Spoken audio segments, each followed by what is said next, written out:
Well, hello once again, everybody. Good to see you. Welcome to another episode of The Big Show, hosted by me, Jimmy Smith.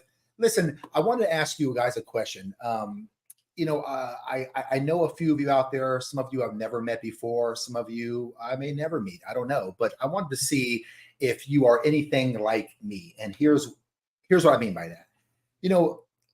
If you're anything like me, then sometimes you wonder why you're even here on the planet sometimes. I've had that. What's your purpose in life? If you're like me, you get a little down and out from time to time. You get depressed. Yep.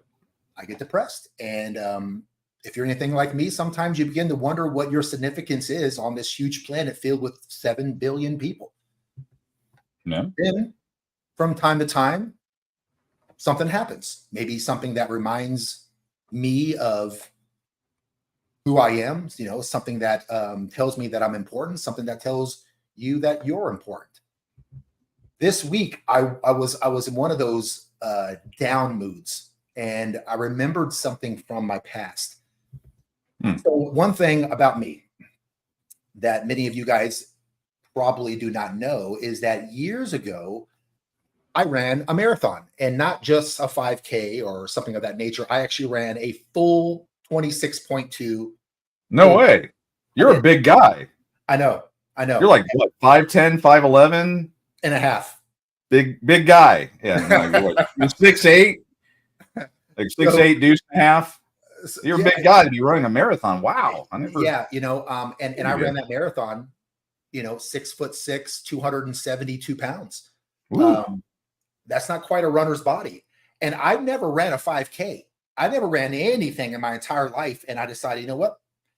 If I'm going to do a one and done, I'm going to go ahead and do the big papa. So I went ahead and decided to run a full marathon. And I flew all the way to Rome, Europe, and ran the full marathon in Rome. Really? So I did. It was pretty cool. It was on the Roman road? It was.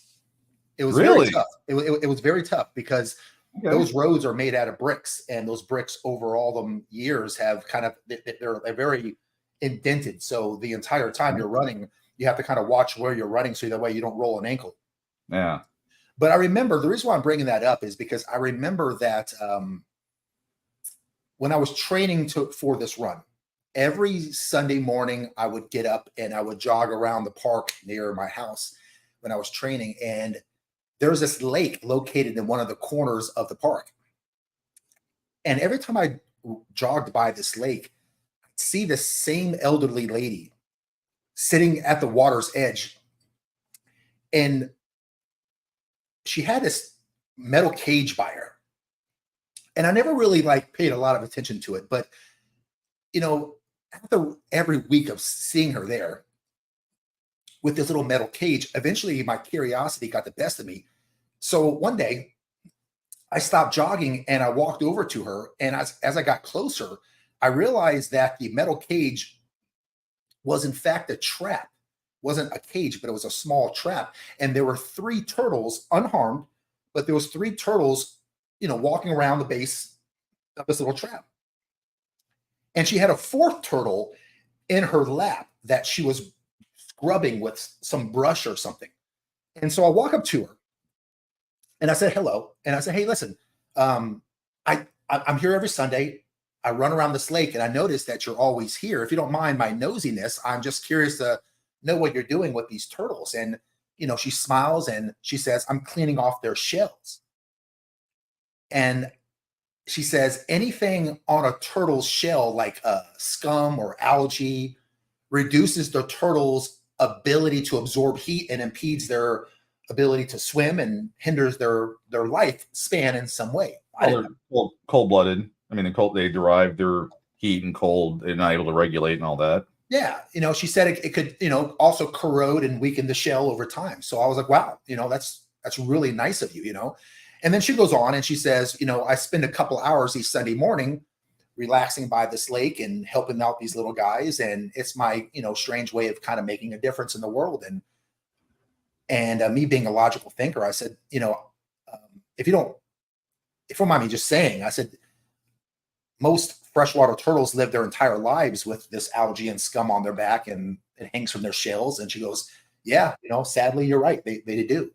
And I said, well, that's a whole lot of time to spend on turtles. I said, I mean, look, I think your efforts are kind and all, but there are fresh turtles living in lakes all around the world. And 99.9% of these turtles don't have a kind person like yourself there to help clean off their shells. I mean, no offense, but there are millions and millions of turtles. How are you ever going to hope to make a difference? You're just one person. How are you going to hope to, help out? And she kind of like giggled a little bit, and she looked down at the turtle in her lap, and she scrubs off the last piece of the algae from its shell. And she looks at me and she goes, sweetie, if this little guy could talk, he'd tell you I just made all the difference in the world. And I went, wow. And I remember, the moral to that story is that you can change the world, and maybe not all at once, but one person, one animal, one good deed at a time, you can make a difference. And I think about that every once in a while. I saw her every single week, and, I try to wake up every morning and pretend like what I do does make a difference, because it does. And when I thought about a topic for this show this week, I was kind of like, going through a little bit of down and out. I was in my head a little bit, and I was thinking to myself, I really should count my blessings, because my life is really not as bad as it could be. There's a lot of people out there going through way, way worse than you or I would ever do. Yeah. And for those of you listening out there on social media, here beside me to talk about all the ups and the downs that life has in store for us is a man who is certainly not new to curveballs himself. Not new to the curveballs that life throws his or your way, is my good buddy Dwayne Ward. And Dwayne is an advocate for men, and he's an advocate for being better people and better men, and he's one of my closest and great friends. And I thought that him and I could kind of maybe share with some of you guys out there going through the thick of it right now. If you're sitting at home, or if you're sitting in your car driving somewhere, or if you're just catching this podcast on your lunch break, if this podcast hopefully puts together some sort of light for you to give you a better perspective or a more positive outlook, then I'm glad that we made it, because life definitely is a very challenging, and I tell you, it's full of despair, and it's full of nasty people who do and say nasty things. And sometimes, no matter how much you try and how hard you work at becoming better, sometimes life just has a way of kind of kicking you down and wanting to keep you there. Dwayne, I have a question for you. Okay. What if, despite how difficult things might feel and how things never seem to change to what you want, do you think that most people have that positive mindset to where they know that despite what happens to them, they get up and they accomplish it every day? They try to do the best that they can. Or do you think that more people did not, take a more of a back seat and let life write the story of their life for them? What do you think? Do you think people take the bulls by the horns, or you think people, I mean, let's be honest. I mean, the chapter of everyone's life will be written. The question here that I'm asking Dwayne is really simple. Who holds the pen? Do you think that more people hold the pen and write their own life chapters, or do you think that life holds the pen and writes it for them? What do you think? There's a little bit of, life. I mean, it's not all one. I mean, there are people that, are come into situations that life is, starts out or is better for them, and then they were able to kind of exceed from there. But I think ultimately you are your own. You make your own destiny. I guess is probably the best way to say it. I mean, there are things where things out of your control. If you have, a physical handicap, there's certain things that, you may not be able to do, or a mental handicap or life events. But, it's all kind of what you do with it. And a lot of it comes from, internal. I mean, I grew up as poor as can possibly be. And by the time I was, 40, I owned my own home, had a lot of money. And then, one of those curved balls, my wife decided she wasn't happy and took it all. And then I had to start over at, 41, 42 years old, and I'm, getting back there. But having that, that can't quit attitude, and finding new ways to, better myself and keep a positive mental attitude, that's helped me kind of keep my hand on that pen. It's easy to say, oh, someone else is in control, or I mean, you'll have, again, I'm a believer. But I have a kind of a different view on, everyone says, God's the ultimate author, for the, people that believers out there. But they will put too much in his hands. It's like, David had the faith to take down Goliath, but he still had to pick up the rock to do it. Right. Doing the right thing, bettering yourself, getting your education, doing whatever it is in your life that you're wanting to accomplish. You have to keep plugging away at it, and not say, oh, well, it's in God's hands, or, well, it's just not meant to be. So XYZ. I mean, I of course can go to the biblical texts, Old New Testament, all over the place, and give a million examples, but we'd be here all night.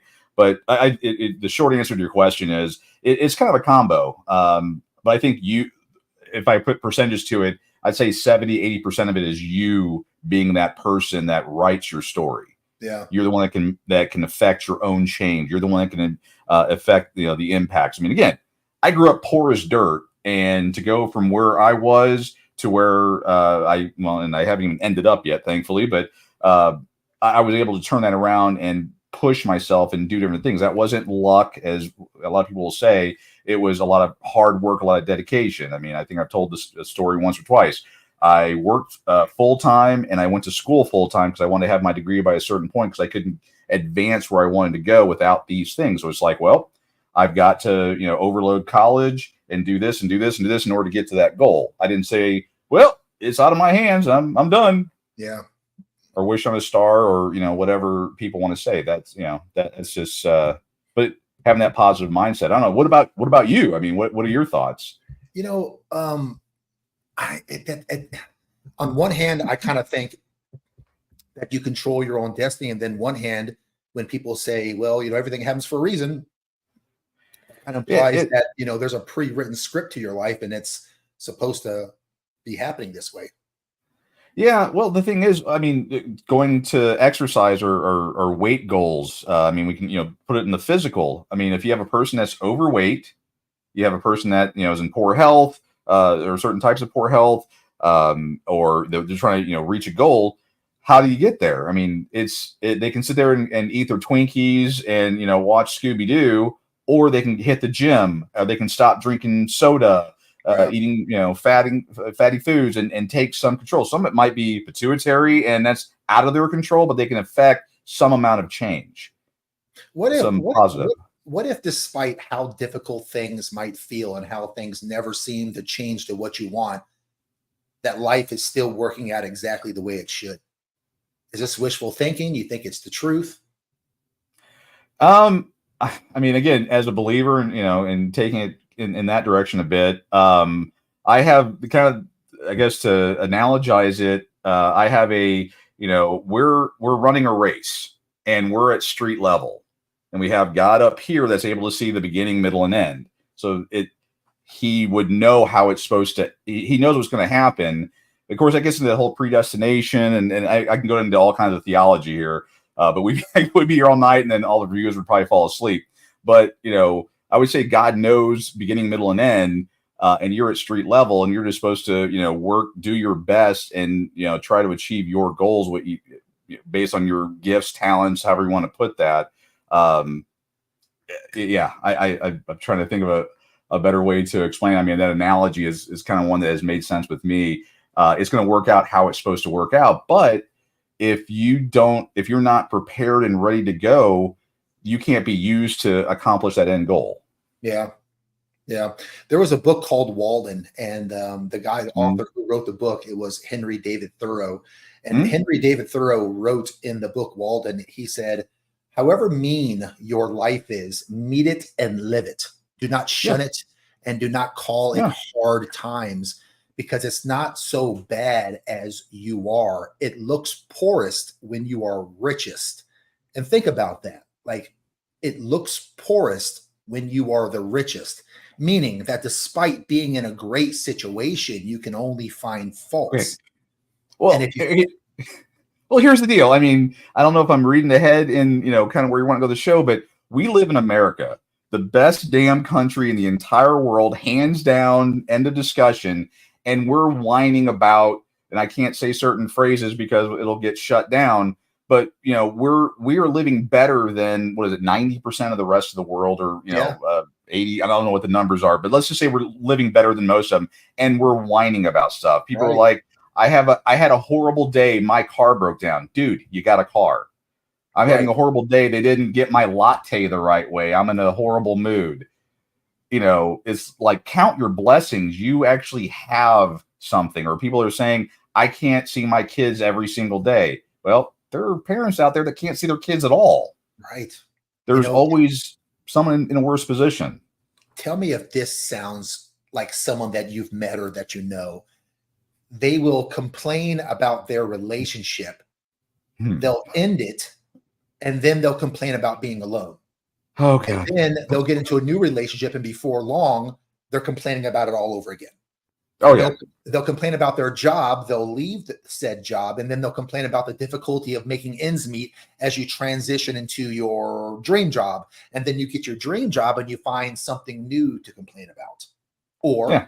they complain about something negative, like a negative trait that they have, and other people don't hate it. As a matter of fact, people don't even know what you're even talking about, but Right. you hate that about you, so you try to change it. So you do, and then surprise, now you miss the benefits of the trait that you just got rid of, and it turns out that the old problem had some use after all, and you're already taking for granted the new benefits that you got. I guess Yeah. I guess the word that I'm trying to sum up in these scenarios is ingratitude. And you know, let me share quickly why ingratitude is such a bad characteristic to have. Ingratitude is a detrimental quality that corrodes the fabric of human relationships, and it actually undermines the foundation of a societal harmony. Like, when individuals fail to acknowledge and appreciate support and kindness and generosity that's extended to them, it creates a sense of disillusionment and discouragement amongst those who generally cared, those who gave you this, right? Mhm. Now, some of you guys may be saying, Jimmy, listen, let me tell you something. Right. No one's ever given me a damn thing. Cool. You might say, Jim, everything I've ever gotten was given by me. Okay, then. Mhm. Are you sure? I mean, is that 100% correct? Or are you just not seeing this through the proper lens?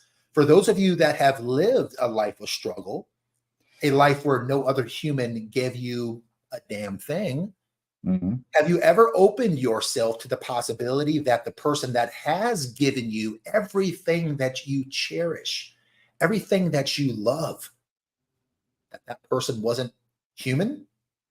Let me say what I said again. But this time, I want you to think about this under the pretense that God has blessed you, okay? That God has given you the things that you love, to open the doors that you are grateful for. When you fail to acknowledge and appreciate the kindness, support, and generosity extended to you, it Mhm. creates a sense of disillusionment, discouragement amongst those who generally care, amongst those who give it to you. Ingratitude can strain personal connections with other people, with whoever you believe in. It corrodes trust. It Mhm. diminishes the willingness of others to assist their goodwill to you. And in the future, I mean, it's going to foster an environment where reciprocity and respect becomes endangered. Furthermore, it's going to the ingratitude that some people show reflects a lack of empathy and emotional intelligence. It hinders growth of yourself. Yeah. And it inhibits the development of meaningful connections between you and those who give it to you. Embracing, I guess, gratitude, the way that Dwayne had just explained, it not only enriches your own life, but it also contributes to the collective well-being of society by nurturing a culture of appreciation and happiness. And that culture we are seeing is being corroded and diluted here in America. And Mhm.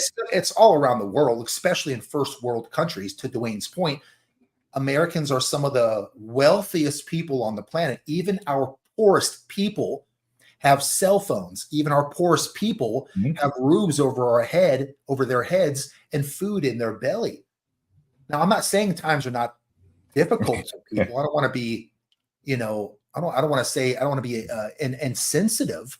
But what Right. I'm saying is that instead of looking at life through a wow, I don't have it as good as the person I'm following on Instagram, maybe we should look at what it is that we do have and be very, very grateful for it. Take that paradigm and just change it for a living, for a little bit, because it's for this very reason that I decided to do a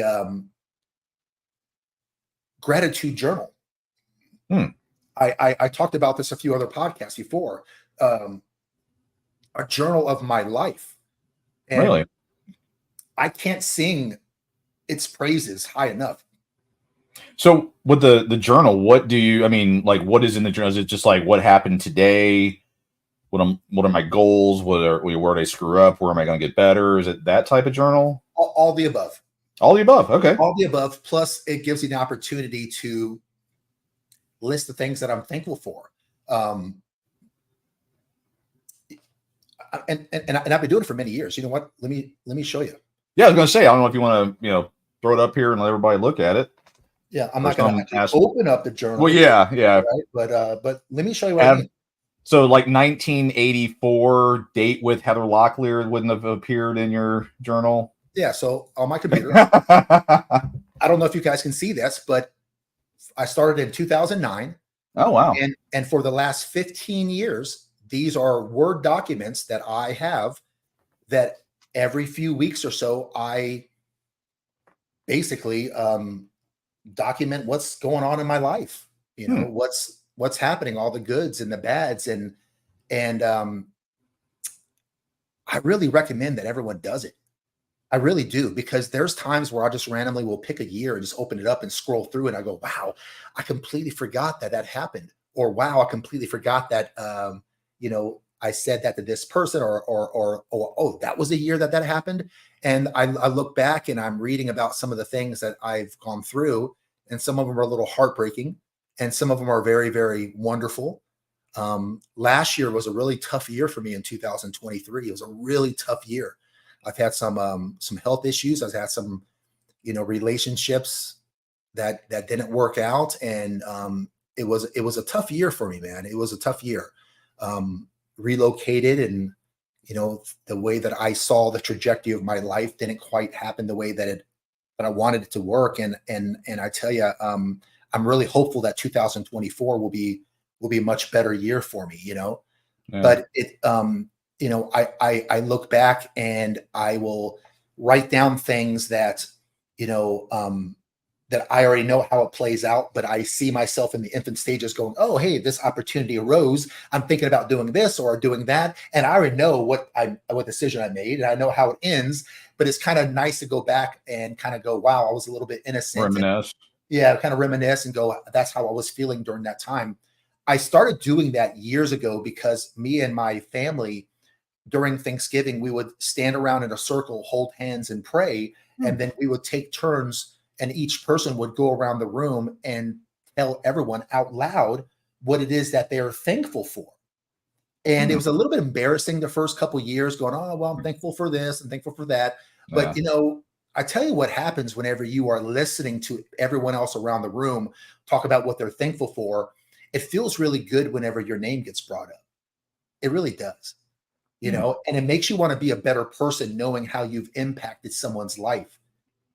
And I remember, in the beginning, people were like, "Oh, I'm thankful for Jimmy, and I'm thankful for this person," and I was just one of the many that they were thankful for, and then it pushed me to be a better man. And then the Thanksgiving thankful speeches turned out to be more specific story about how or what I did, and it just made me want to do more and more and more good. Oh yeah, encouragement. And it gives you a good sense of gratitude, I guess is my point. So I do recommend that people do that. A few days ago, I didn't know what to write in this journal, and so I wrote that I was just happy to have the opportunity to go online in front of so many wonderful people and share life experiences, laugh, and create a community where we all know that we're not in this alone. I was really happy to write that because it illustrated to me just how much I typically take for granted. There are people out there with no fingers at all to type notes for a podcast. There are people out there with no money to even access the internet. There are people out there who don't have the ability to speak or would be too shy to even speak in front of others. And, here I am with some crazy intro and a crazy co-host, and we get on here every Sunday and, talk about stories and, nonsense. And we entertain a few knuckleheads out in the audience. And then we have the pleasure of watching them insult us in the comments section from time to time. That's why I look forward to that every weekend. I mean, there's going to be sometimes, they come up with some pretty good insults. Oh yeah. So I guess what I'm asking everyone out there is, what are you guys grateful for? Is it your health? Are you guys healthy? Is it your kids? Do you have wonderful, outstanding kids? Do you have great friends? Dwayne, what about you? I mean, there's a lot of things, especially in how your life is going now compared to how it was. Oh yeah. Yeah. Definitely grateful for. Well, again, years ago when I was going through my first divorce or there was all the challenges there, I would go into work, and if the maintenance guy put blue water into the toilet bowl, I would go, it's going to be a blue bowl day. And that was my thing to tell me it's going to be a good day because there was blue water in the toilet bowl. I've told that story a number of times. It is 100% true. That's how miserable my life was. But I needed to be there for my kids. I needed to, be the man and do all that. And yeah, my life now is a billion times better. And even at that time, I always thought it's got to get better. I mean, I'm a chess, I play chess mentally, and I'm like, all right, it's just, it's a process, and we're going to get through this. This is going to happen. And, and eventually it's got to get better. And so I keep, pushing ahead. But as far as things that I'm happy for, I'm happy for my family. I got my Mustang running yesterday. She purred to life. If you watch the video on YouTube, I did curse. Just kind of throw it out there. So for the sensitive, we'll be okay. Yeah. I earlier in the week there was a video. I got to spend time with my boys, helping them. I get to give them some knowledge on how to do backup cameras on their vehicles. That the video is out there as well. But no, I got to spend time with kids. I got to spend time with the better half, and things are going well. And I keep myself busy with hobbies and friends, and I have all those things to be thankful for. And again, I also have things that bug me and things to be down about, but I choose to be happy and to strive to be better every day. And in the back of my head, all the things that I say and do, I know that there are people looking up at me. Not that I'm some great guy, but they're looking at me going, hey, if this guy can do it, I can do it. If this guy can keep sucking wind, I can suck wind. If this guy can do this, I can do it. I, of course, got my kids. They I'm going to say they look up to me, but that's one of the things that my kids have told me is that I'm always honest. You're always going to get the straight shot from me. The situation a couple weeks ago, I was at the Highlander Experience, got the shirt on, and a guy that was from Louisiana, he forgot some of his clothes there. And I drove a half hour out of my way, got his clothes, and overnighted them back to him. And I'm like, I don't want any money. Just here you go. And I do that stuff all the time. And not to brag about it, I'm not one of those, oh, look what I did, Instagram, take pictures of myself. But I did that. But I had my youngest go with me. And as we're driving back, he goes, Dad, I want to be like you. That's cool. That right there is most of why I do the things I do is I got kids that are looking up to me to always be doing the right thing, because there's so many opportunities to do the wrong thing. At least I want to show them that you do the right thing, and not because anybody's watching you. Now, I mean, I would have never talked about this story had it not kind of come up. Yeah. But those are just examples. I mean, that's why when you go and you get lemonade from the kid down the street, when they have a lemonade thing, of course, you never drink it. I think I've talked about that before, but it makes their day. It brightens them up. Do those kinds of things. Yeah. Sorry, I know I went off on a tangent. No, it's good. It's good. Oh, Michael's actually asking, he forgot his clothes? Didn't he wear them? He actually went home naked with his sword. That's all he had. Yes. Just had that. No, he had brought a outfit, a costume to wear, and that was what he forgot to take back. So he had like certain clothes for the scene that we did for the movie, and he forgot about getting those. But yeah, I'll tell you, one thing I'm really happy about, one thing I'm very grateful about is this podcast right here. We've been doing this for now over a year. Over a year. It's been a year, man, and a lot's happened this 1 year. And you and I have meshed really well, and been able to put out some constant content for everybody to keep them. I've gotten bigger than you. I mean, look at this. Look at the differences here. I know. Actually, go back and watch the first one. Watch this one. My face is like half the size that it used to be. It's crazy. You can just click on the videos, and like every month, his face just gets smaller and smaller. And in a good way. And I've asked this question before, and you've answered this question before. I asked a question on a podcast a while ago, and I said, hey, do you think that you learn more from your successes or your failures? And you and I both agree that you learn more from your failures or the bad things that have happened to you in life. Hands down. And I agree with that. And this podcast, if you remember, like I know that you do, this podcast is only going on right now because of what happened, that bad story that happened with my father. You remember that? Yeah. Oh, yeah. You and I would have never met had I not went through what I went through, and then met Eric, and then you went through what you went through. I mean, honestly, I'm a D&D Transformer nut.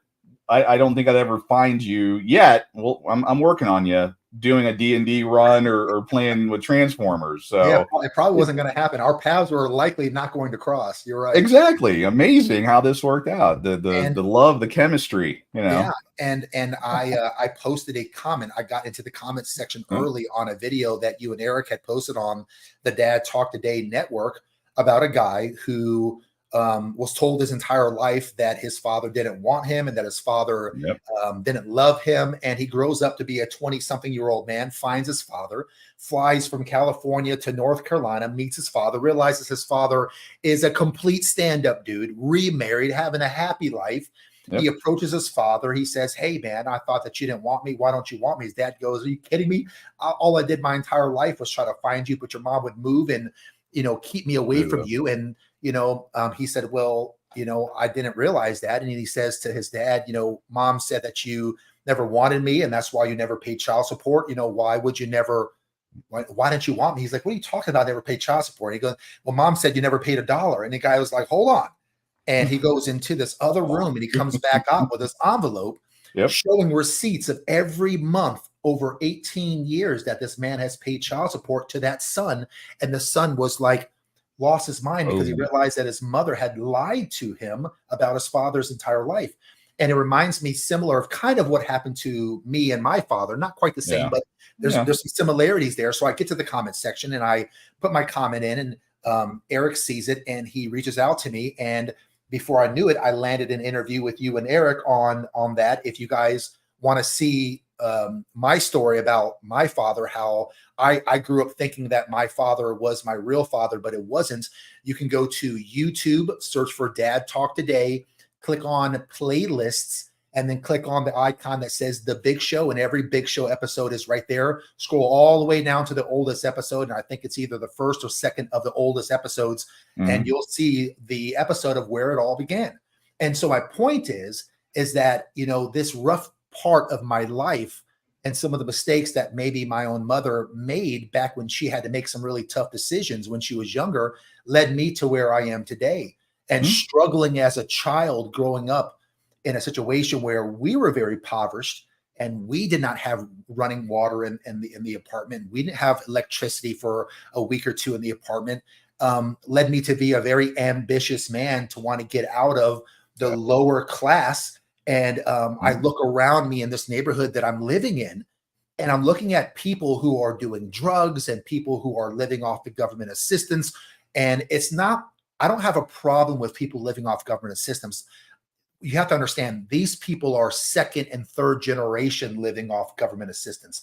Like they know how to play the system to where they just, that's their income and they They have don't know no any desire to different. get off. They're not using it for what it's meant to be used for. And so I'm Temporary. watching these people make all these bad mistakes, and it made me do the exact opposite of what they were doing. Yeah. And I busted my tail and I made something for myself and I became the man that I am.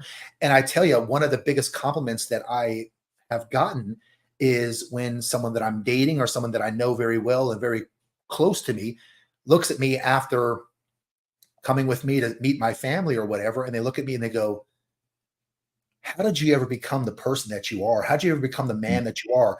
And what they're saying to me is they're saying, after seeing where I came from and see who I am, there's a clear difference in the way that my brain thinks, the way that how I Mhm. live my life. And it's not the best compliment in the world I would want to have because it's on the neck of my family, but I do understand it. And I understand that it is a compliment to the type of man that I am. But it just seems like people's challenges become the slingshot to where they get to where they go. And I know that's been Yeah. your situation too. Oh yeah, yeah. I grew up poor, and I went, nope, not going to happen to me. And I busted my butt and said, you know what, I'm going to make something out of myself. My dad did the best he could with what he had to work with. Get it? And he, did what he did. I got out there, busted my tail, did it. Unfortunately, and I think a lot of people in the comments will agree. And you can kind of maybe talk about your situation, but I did make a success out of myself earlier on, and then had it all taken away from me by the family courts. And getting right down to it, my ex-wife. I mean, we can blame the courts, which they have their part. They pulled the trigger. But for my ex-wife, and now at 41, I had to start all over. And I could either sit there and wallow in it, or I can go, you know what? Now, instead of having 40, 50 years to amass my fortune, that's been reduced. So now I've got to plan and figure out how I'm going to do it, with that short amount of lifespan. Yeah. How, how And you do it. the undeniable popularity of self-help books and wellness podcasts and happiness workshops, it kind of reflects the constant human desire to make life better. Hmm? But, could it be that many of our lives are already better than we actually recognize? Like while you might have a loving family, a good place to live, and a decent job, sometimes we are all guilty of failing to notice just how good things are really are. And it's not because we're ungrateful and it's not because we're stupid. I think it's because of a basic feature of our brain known as habituation. Habituation is the tendency of neurons to fire less and less in response to things that are constant in our lives. Right.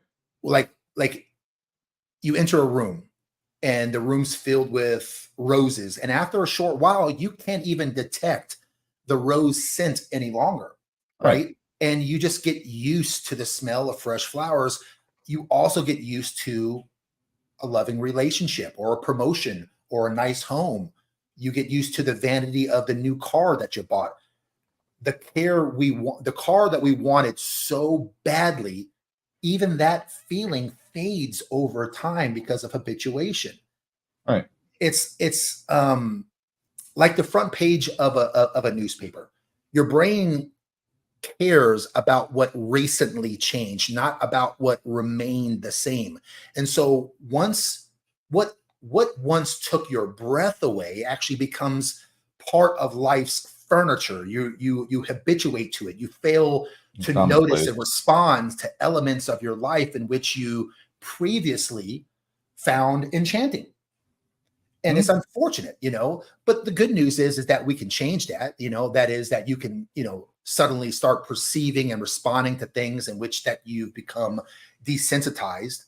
um, I think the key is to making or kind of taking small breaks from your daily life. For example, like when people return home from a long business trip, they find that their ordinary life is actually resparkled. Mundane things kind of seem The heart amazing. grows fonder. Exactly, that whole phrase, right? Right. Because if something is constant, then we often assume, perhaps unconsciously, that it's there to stay. And as a result, we focus our attentions and efforts on the next thing on our list. But if we can Well, make the constant less so, our attention will naturally drift back to it. Like if it well, is good at its core, it may just resparkle. And that's why time away, however short, will enable you to perceive your life with fresh eyes and to kind of break up reality a little.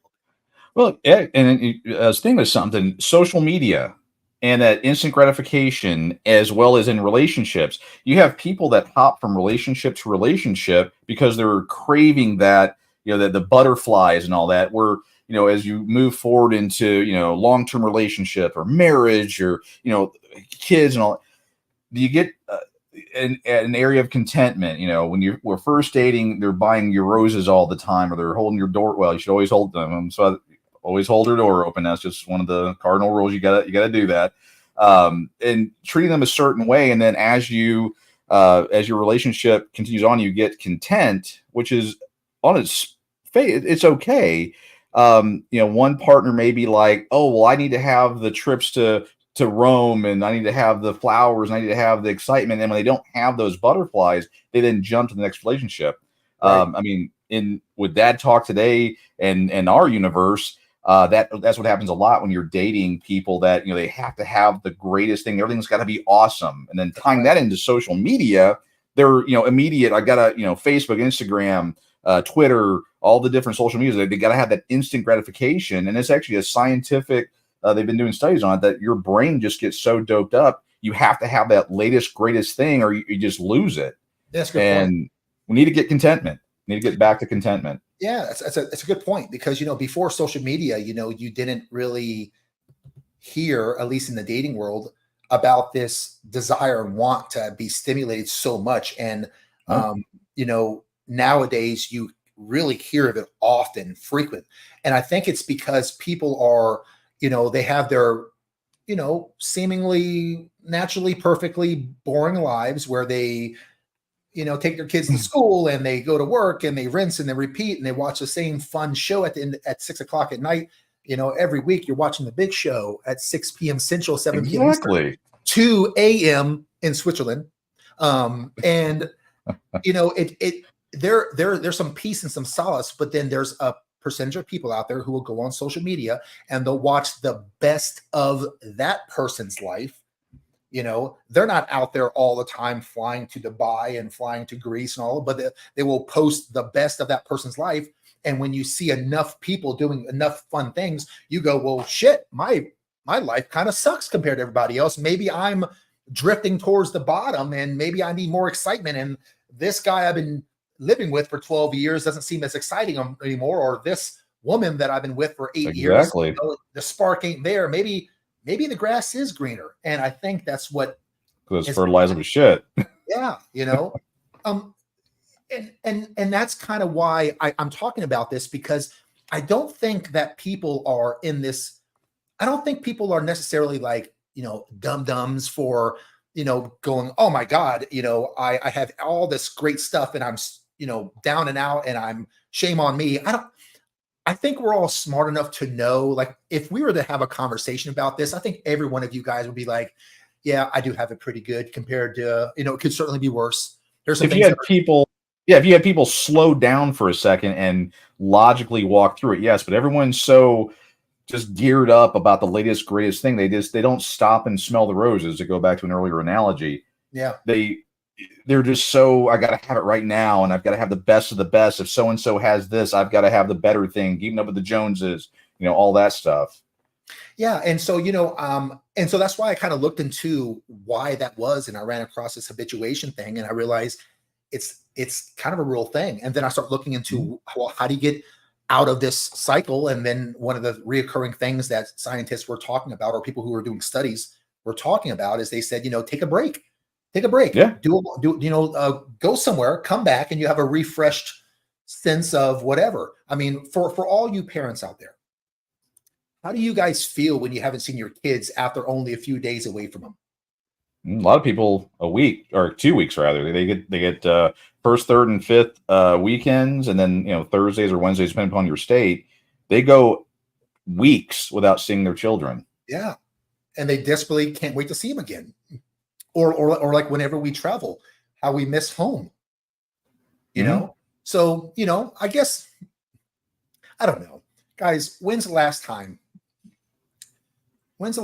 that you told those that you love how grateful you are for them? Be honest. I tell you all the time, Jimmy. I know. And that's why our relationship is so strong. Exactly. Okay? It's and it will remain strong. Yeah. Okay. Yeah. Hashtag no homo. But but when's the last time, guys, that you looked someone in the eye and told them what they mean to you and how much you appreciate them?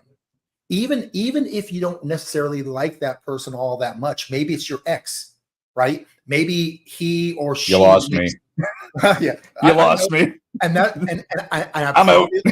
I probably lost a few of you listening. I was walking with you till you said that. You probably were like, Jimmy, I was with you until you said my ex. No, but hear me out. Hear me out. I mean, I understand you guys have almost all the reasons in the world to say to your ex. I get it. But here's my point.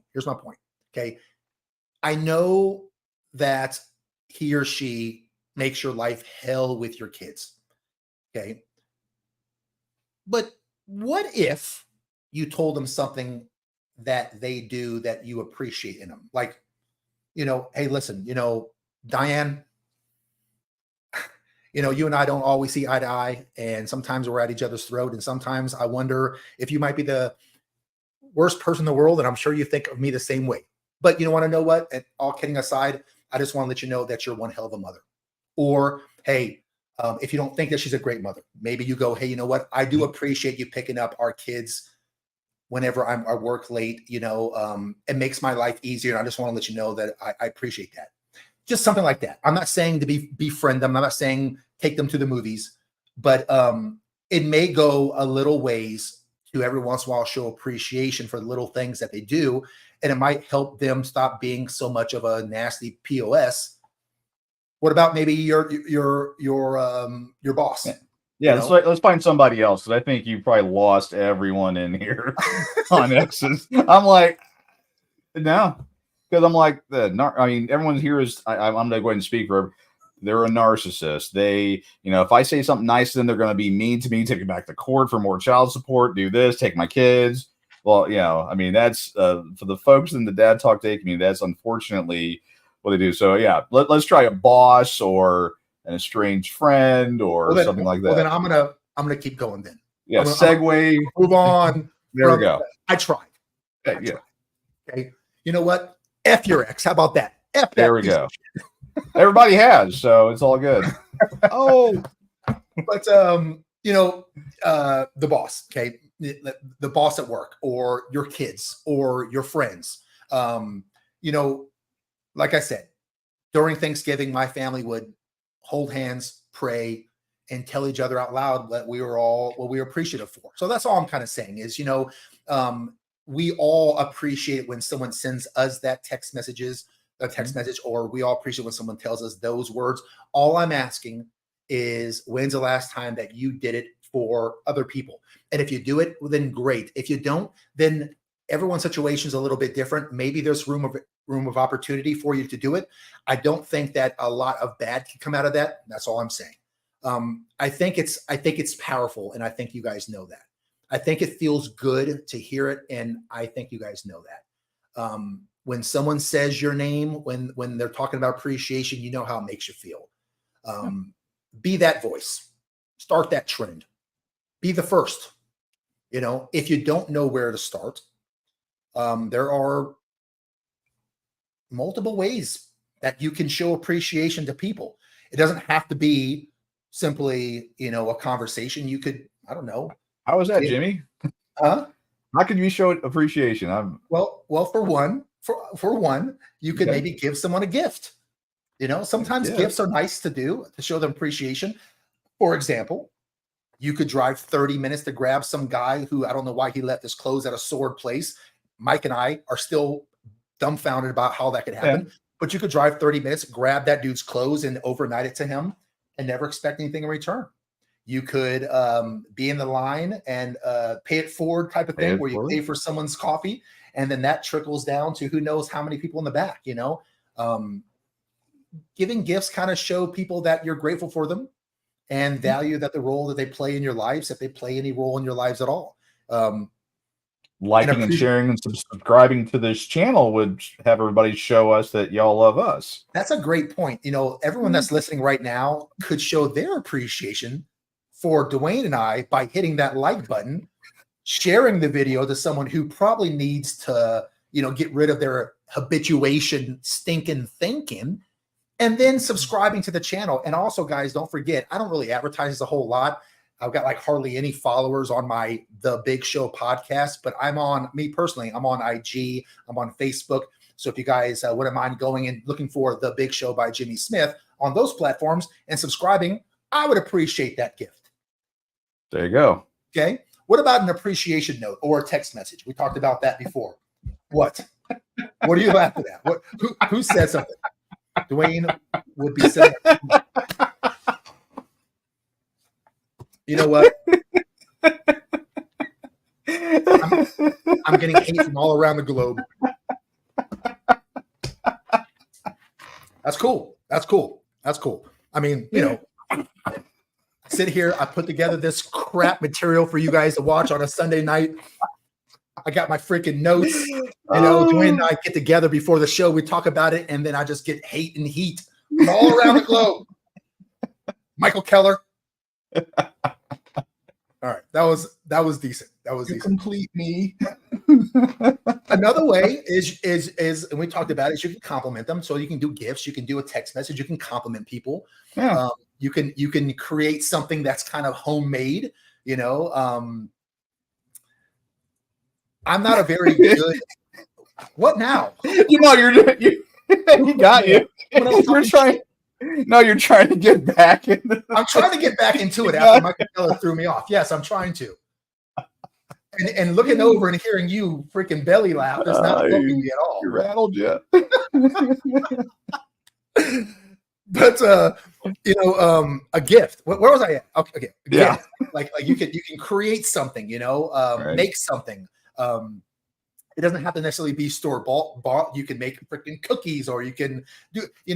There was something that I did. I actually made something for someone, and I'm not the kind of make it kind of guy. Okay, but my brother has children, and Jaden and Michaela, and I don't know how old she was. Michaela, she was probably maybe 8 years old or something. I don't know. And she had this little fox. It was a little stuffed animal, and it was her favorite toy. So I'm over there visiting her, and she was like, "Hey, Uncle Mimi," because she couldn't say the word Jimmy, so she would say Mimi. So she would say, "Hey, Uncle Mimi, I got this fox. Here's my favorite toy, this and the other." I said, "Well, sweetie, that looks awesome. What's your fox's name?" She says, "It's Kayla, for Michaela, Kayla." Okay, makes sense. And so I spent time with her that day, and when I was leaving, she goes and she gives me the fox. Oh. And I said, no, I can't, baby, I can't take it. I can't take your favorite gift, And right. She insisted. Now, I don't live anywhere near her. She was probably 2-3 hours away, and I only see her once every couple of years whenever we get together. But she insisted that I take this stuffed animal, so I took it. And what I did was, I actually, every time I went on vacation, or I went to a museum, or I Mhm. went to the zoo, I would take the fox with me, and I would take pictures of Kayla the No. fox at the zoo, and Kayla the fox at the aquarium, and Kayla the fox in Italy. And what I did was I made a storybook of what No. Kayla was doing during the years that I had her, and all the places around the world and all the places in Cool. Florida that Kayla the fox visited. And then a couple years later, when I saw her again, I gave her back the fox and this book that I had made, and it documented the life of Kayla the fox when she was with her Uncle Minnie. Hmm. And Okay. it was Kinda it, like it was the flat Stanley thing. Yeah. That's so cool. I just wanted to do something special, but that was my gesture of kindness and love. Okay.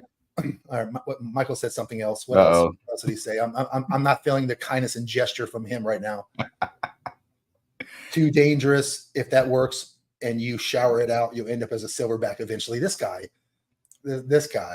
Oh, okay. Someone made a Rogaine comment earlier in there. So Ro- yeah, Jeff did, right? Yeah, got it. Yeah. So first was Mike. Now Jeff's jumping in on it.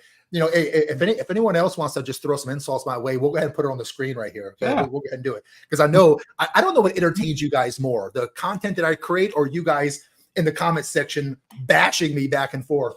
Yeah. Well, here's be a good time to ask the crowd. I mean, what are some things that you can count your blessings on? I mean, I know people, especially in this group, have been through some stuff. Yeah, And what are some like things that you've done to encourage? Because I mean, even if you're having a crappy day, you can still encourage others. I think probably a lot of people on here, fit that mold. But it'd be interesting some ideas or things that you've done, and throw them in there and see if we can throw them up on on that, or we can do some more Rogaine jokes. One of the two. I'm open to either or. that's cool. It's all good, but hey, it's all good. But yeah, I mean, okay, so we got presents, doing kind of like Yeah, something presents, there. text What about like messages. acts? Yeah, yeah, checking in. Oh, actually, it reminded me. I got a buddy of mine. I got to check in on a little bit later tonight. He had a big weekend with his mom, doing some things, trying to make sure she's okay. But yeah, I mean, just being there, being present, being a phone call or a text message away, that can make a difference with people. And But and I think especially with men. oh yeah, yeah. Especially with men, because men are not as social, it seems, as women are. Women are a lot more social, and women have their Well, girlfriends that, Brandy would disagree. She like will see us doing our thing, you, me, and Eric, yeah, and she's like, "Y'all are a bunch of chatty Cathys. What is going on that's over there?" listen, that's just jealousy. It is Okay, bromance. I she's mean, jealous of our love, exactly. Brandy Ward. Yeah, exactly. Okay, but anyways, we don't listen to Brandy Ward's nasty schneid comments. But anyways, Exactly. This is but actually a good one. Volunteer for charities. speaking of the devil. Yeah, speak. But actually, Brandy, I blind scrolls right twice a day. Here's one for her.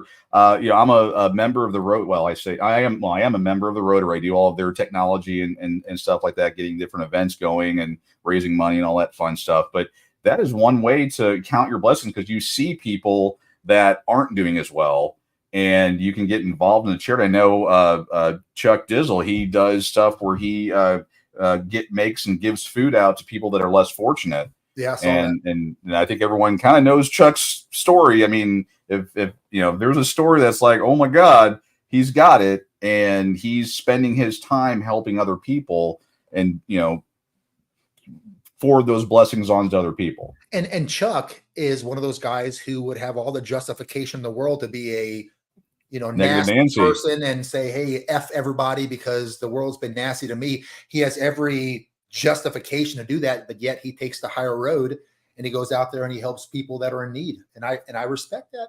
Yeah, that's commendable. Boy, here we go. Hey, look at Here it comes. it. I know, I'm over there. What are you texting? She's got a point. She's got a point. Fair, She does. fair enough, Brandy. Fair Yeah. enough. But you know Well, what? In our defense, we come up with some pretty damn funny ass stuff. we do. Yeah. We And do. words that certain people don't know the meaning of. Correct. And yeah, Correct. so Yeah. Yeah. exactly. I mean, we have some words, and there has to be some explanation on the definition of said words. Pictures. Yeah. Yeah. Yeah, So exactly. And yeah, we'll just leave it at that. But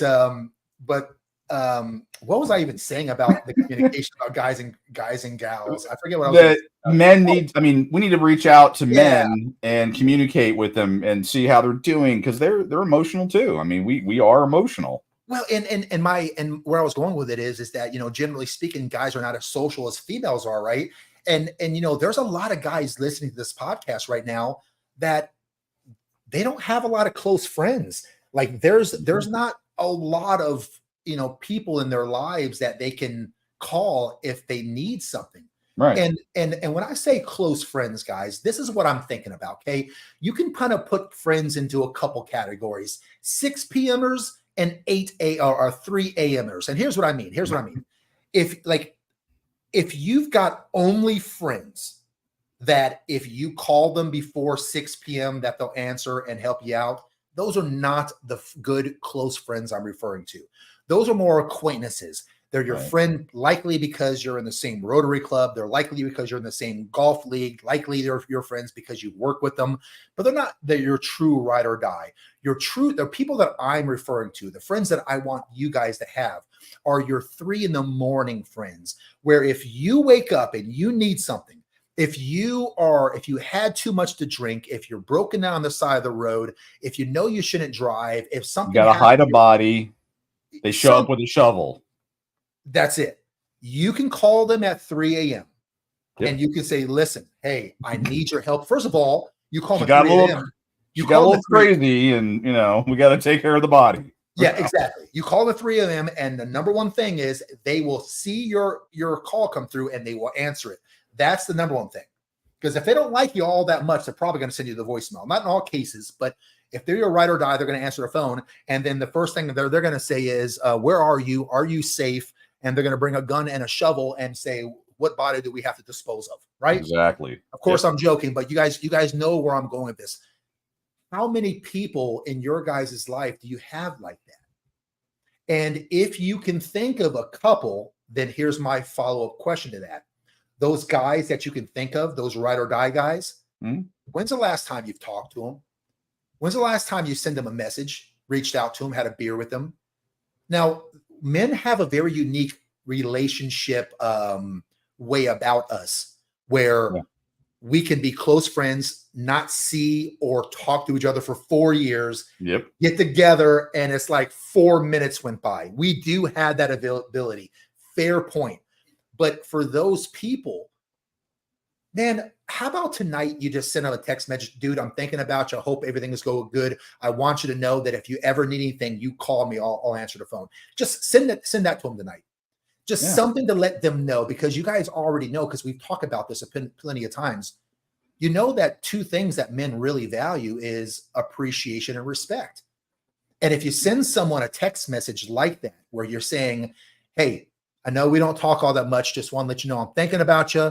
I'm always here for you. If you ever need me, I don't care what time it is, I will answer the phone and I will be in the car driving. If you need me, love you, bro. Talk to you soon. That shows both respect, appreciation, and kindness and love.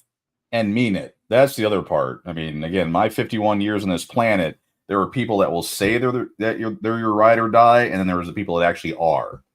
Yeah. And there's that too, because people, oh dude, I'm there for it. I mean, when I went through my divorce, I basically had 1 or 2 friends left that were there for me, to cry on their shoulder. Everyone else was like, and we're gone. They were just, fair weather friends for a season, whatever you want to call it. They're not, surely there for you. But yeah, I would say if you don't have anyone like that, be that person and reach out to your circle and, be that ride or die for him. Show up with that shovel. Hey, he says, we all know you're here. You're right, Jeff. You're right. I am that guy. I am that guy. I'm gonna say something I probably should not say out loud on air, but I'm that guy that if something got real, I would bury a body and I would never say anything about it, and I will never snitch. It probably ain't the right thing to say. But what are you doing next Tuesday? Probably burying a body with you somewhere. I don't know. I just need an alibi this time.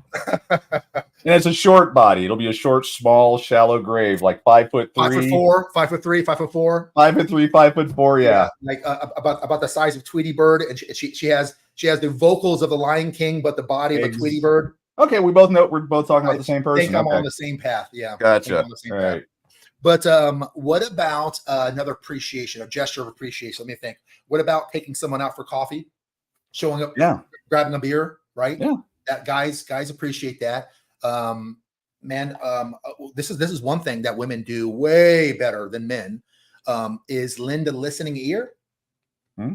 You know, just being there to listen to someone. Yeah, Uh, guys tend to err on the side of, I want to tell you something and I want you to help me fix it or give me advice.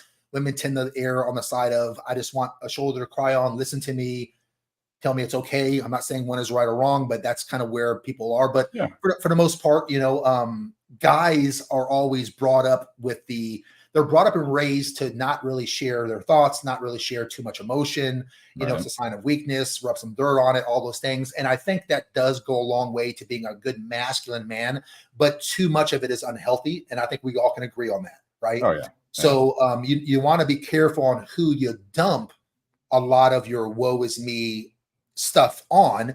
I would recommend that you speak, you know, to your other male friends or a therapist, or, you know, maybe your parents, you know, things like that.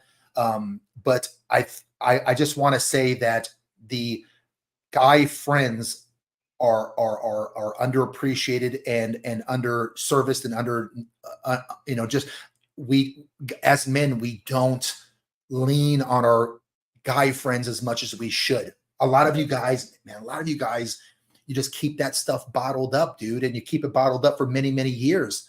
And yeah. I mean, how many of you guys listening right now have been alone in your house and you Hmm. broke down in tears and no one knew it? How Yeah, many people out there have worried about being able to provide for the people that you love? You're worried about how you're going to pay your bills. You're worried about what the economy is going to do for you. You're going to worry about, will I have enough money for retirement? You're worried about, will I ever find someone who's truly going to love me? Hmm. How many of you guys felt that way, but no one else knows that you feel that way? I will tell you this, man. I hope that you find that person, and I hope that you know, find someone who loves you. But more importantly, I honestly hope that you are able to heal from all the things that you don't talk about, because I know that's a lot. I know there's a lot out there. A lot of you guys don't talk about it. So I'm just trying to encourage you guys to understand a couple things on this podcast. I just want you guys to know that some of you guys are going through some pretty rough stuff, but there are things in your life that I want you to keep your eye on, that you should appreciate, that you should be happy for. Try to find a silver lining in a cloud full of shit sometimes. And I also want you guys to understand that I don't want you to do it alone, and that you shouldn't, and you know you shouldn't be doing it alone. And I want you guys to not let go of relationships that you fostered for many years, these friends that you've had since you were teenagers and you haven't talked to them in a while. Reach out, man. What but good can actually come out of that? So that's what I'm saying. You know, hmm. be there and be there for them. Lend a listening ear to them.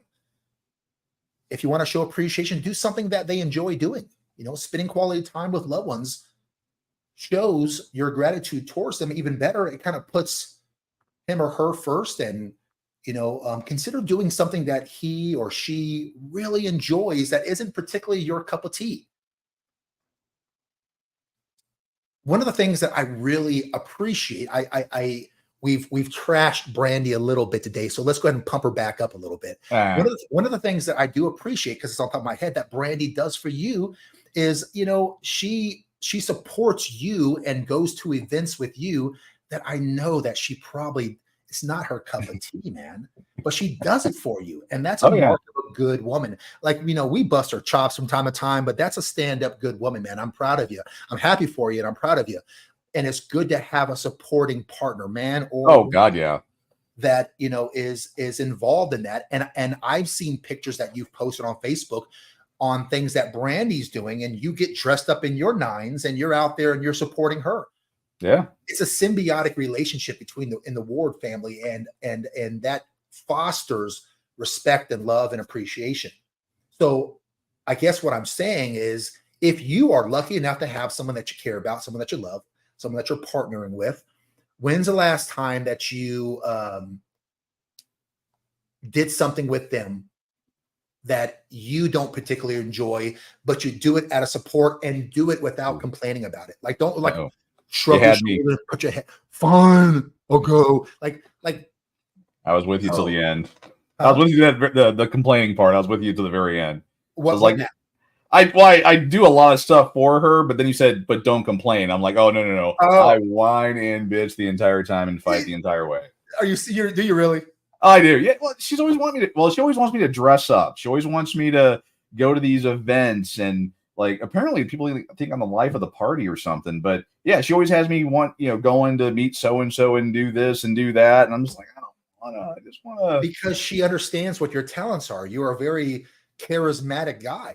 I gotta change that about myself. No, you keep that about yourself. That's one of your talents. I mean, you're the kind of guy, and I think I said this 2 weeks ago, if you're at a table of 8 people and everyone's on their phones, you'd be the one guy that I go in everyone off their phone and start talking. I mean, didn't you just tell us a story about how you were somewhere and walked like an Egyptian, started playing on the radio, and you literally got up and started walking like an Egyptian?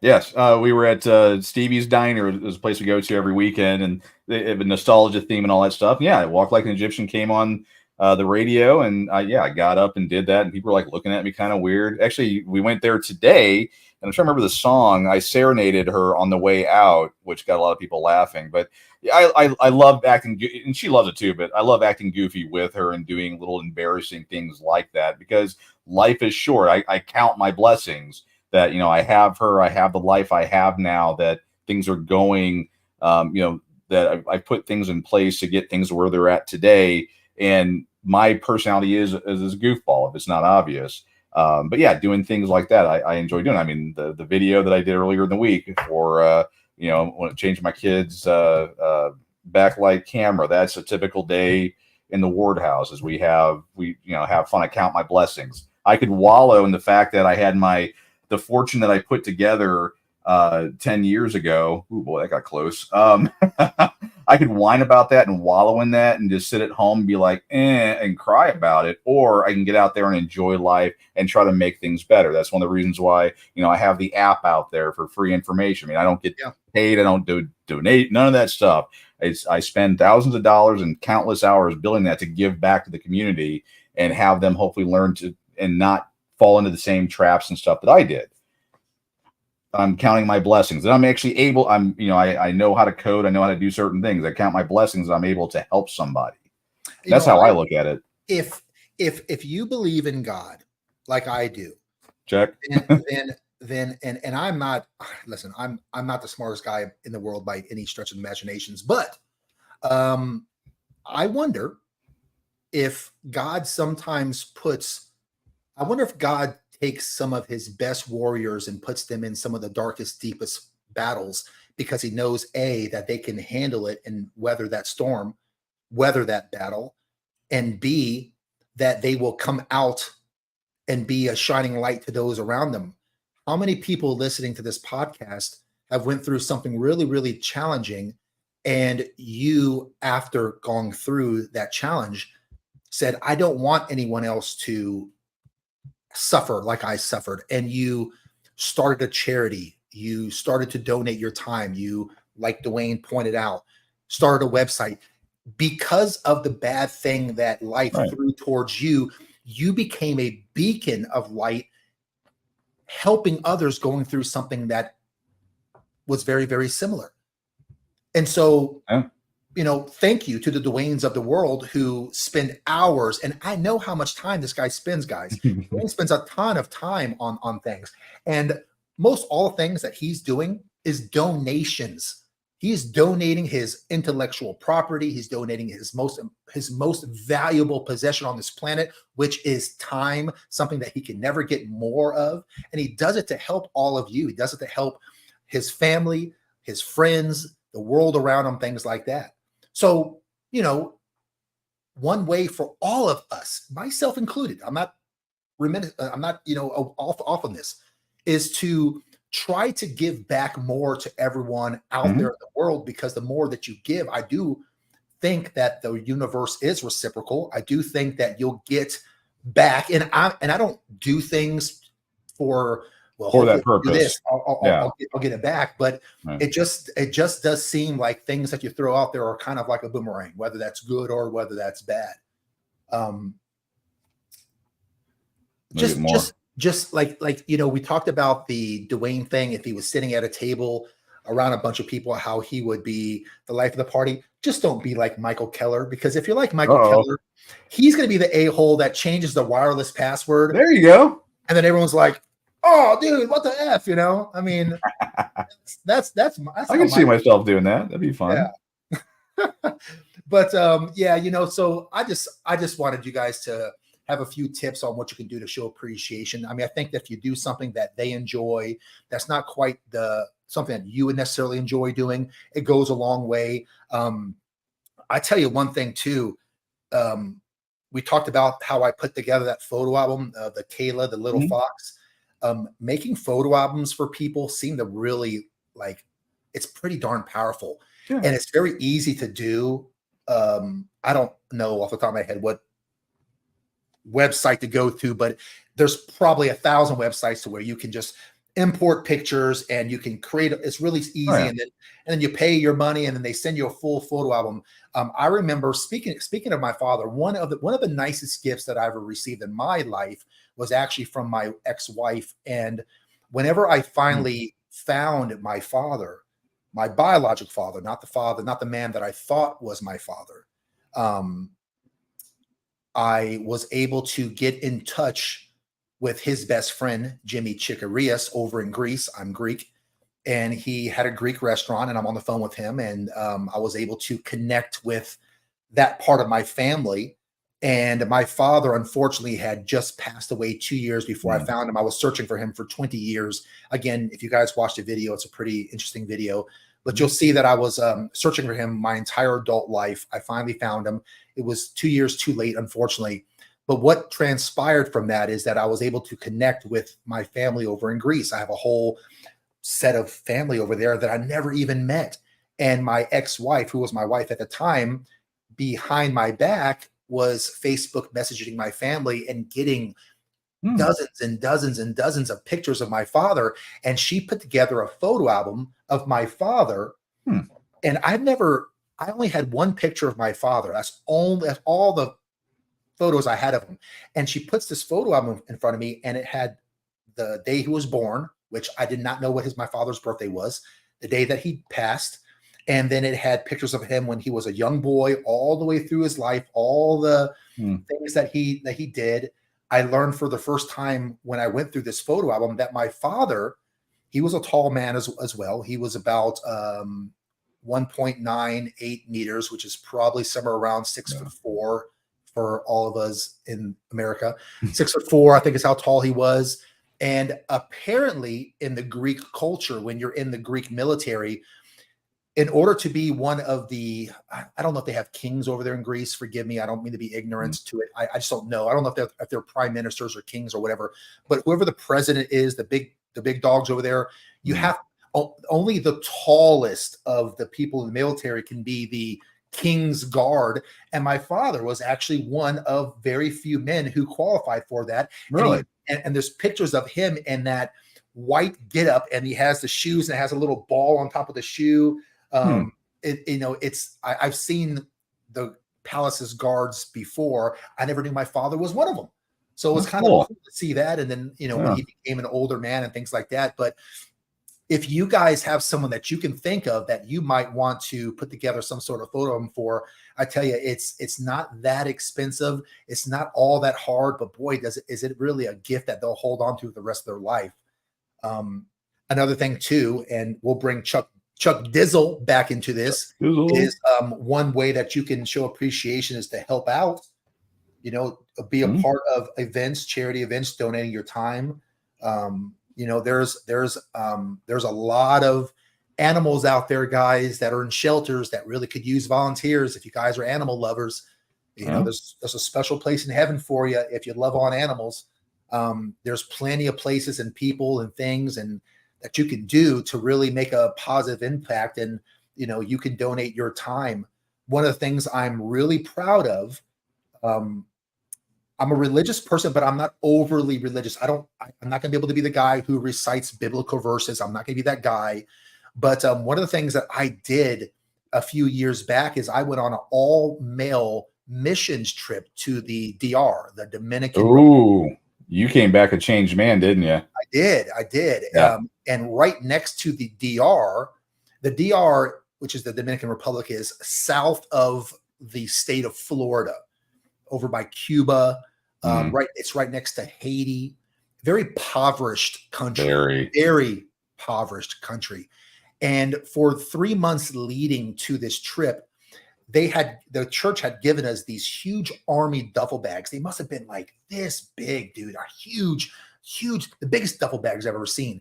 So I was running health clubs at the time, and I took these duffel bags and I set up a whole little donation, and people donated shoes and coloring books and, you know, all kinds of stuff, just wherever you want to donate. And we must have had 30 of these things full of donations. And we all fly down on our dime to the DR, and we had a chaperone who took us to the most isolated places in the DR, not the tourist places, like places where you're like, I hope I don't get missing up in here, you know?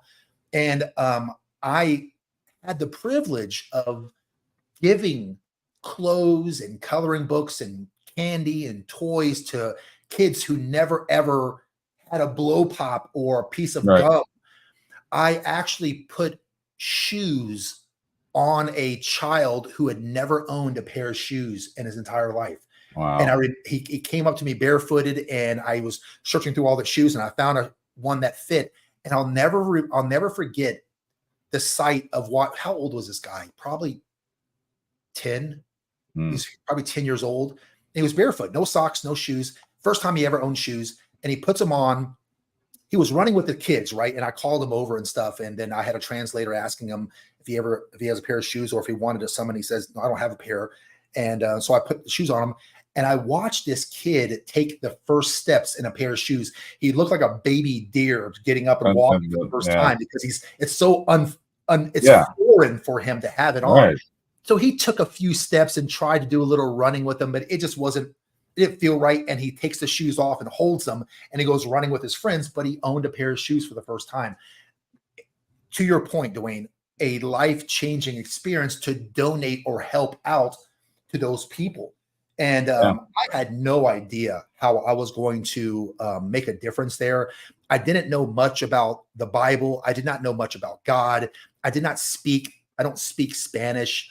And I said to the people who was leading that missionary trip, I said, guys, I'll be honest with you, I don't know how I can help out. I feel kind of bad because I don't know how I can contribute.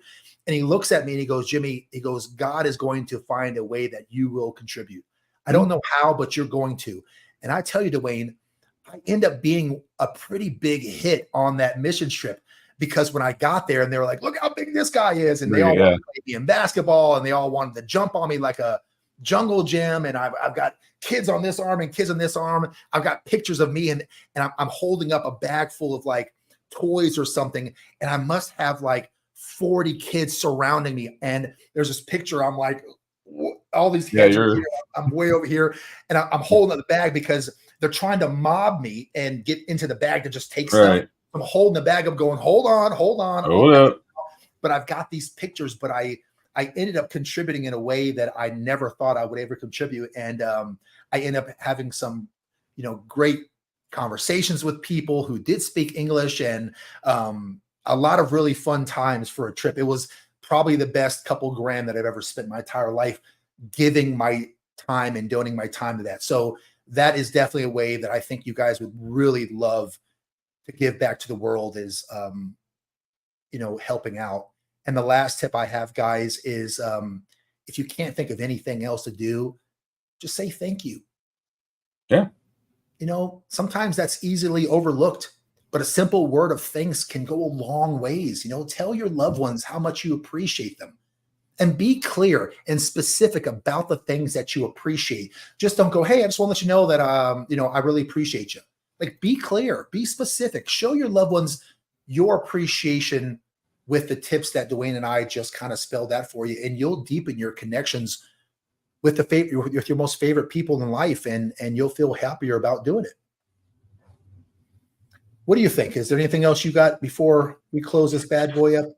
Well, I'd say, get on the Dad Talk Today support groups. I mean, if you're not able to get out of your house or, spend time, you can certainly get in that support group and share your experiences, hear other people, be that listening ear for people, get out into your community. There's always going to be, I tell people to get a hold of the Chamber of Commerce or, their neighborhood area, or get a hold of your church and see, where you can help out. Because, when you're giving and doing stuff, that also, as you were pointing out when you went down to the DR, is, it helps you count your blessings. I'm sure at some point you were sitting there going, man, I was sitting there whining about, I only have a 50-inch TV. I'm assuming it was a few years ago. I only have a 50-inch TV or whatever. These people don't have a TV. Or, man, it sucks. I only have a 3-bedroom house, apartment, whatever you had. And they live in a, hut if they're lucky. And it puts things in perspective. And I think it smacks you right in the face. You need to count your blessings. Whatever the gang here is going through, I know it sucks, and you've been dealing with it. But even they're going through these trials, you need to count your blessings that, you're still sucking wind. You're able to log in and listen, to us, banter back and forth, and you're still sucking wind. You're not, sitting in a hole somewhere. Yeah. If you guys know anything about the state of Florida, you know what we are known for, our hurricanes. And what's south of Florida? You got Cuba, you got the DR, to our point. And when hurricanes start to form, they rip right through those countries.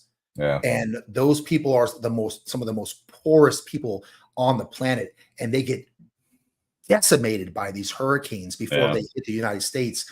And I remember, like, when I'm looking at their houses, Dwayne, no joke, their houses looks like if you said, all right, I'm going to take you and Chuck Dizzle and Mike and Jeff and all these other people, and we're going to take you guys to the junkyard, and you guys can take anything you want out of the junkyard, and whatever you find, you build a house with it.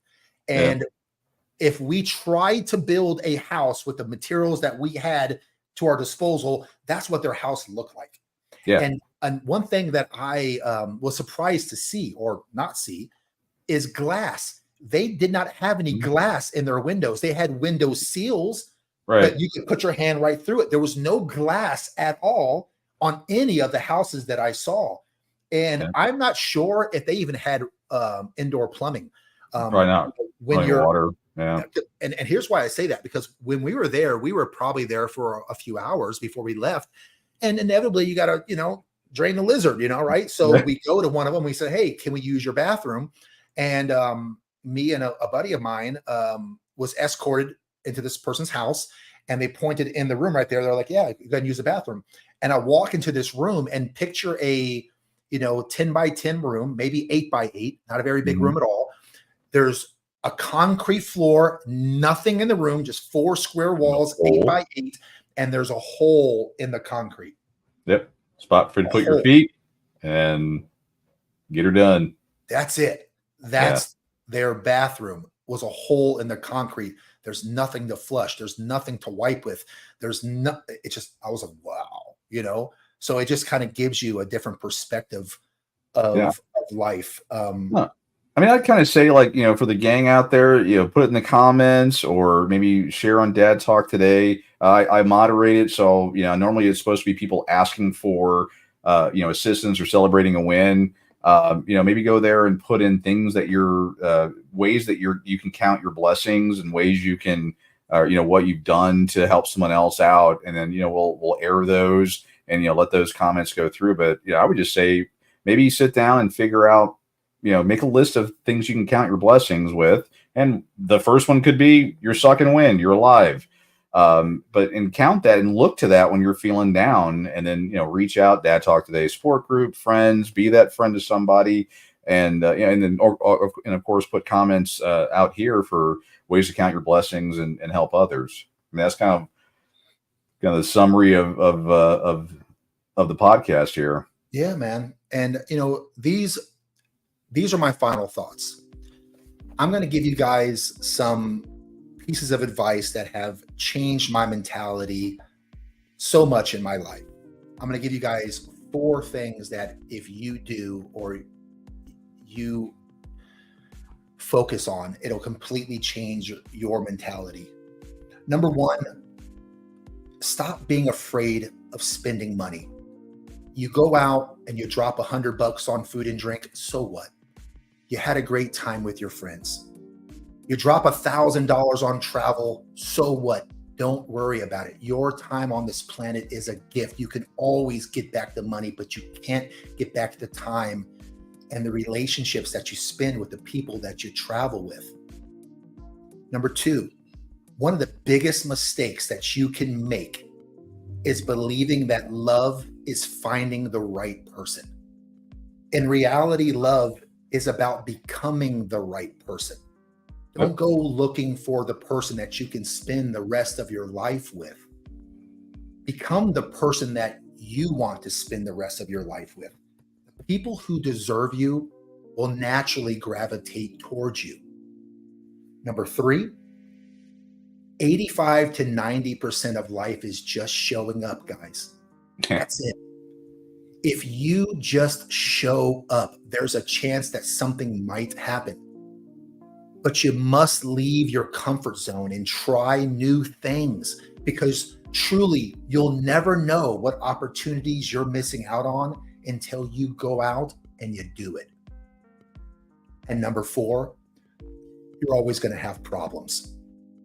You're always going to have some sort of conflict going on in your life.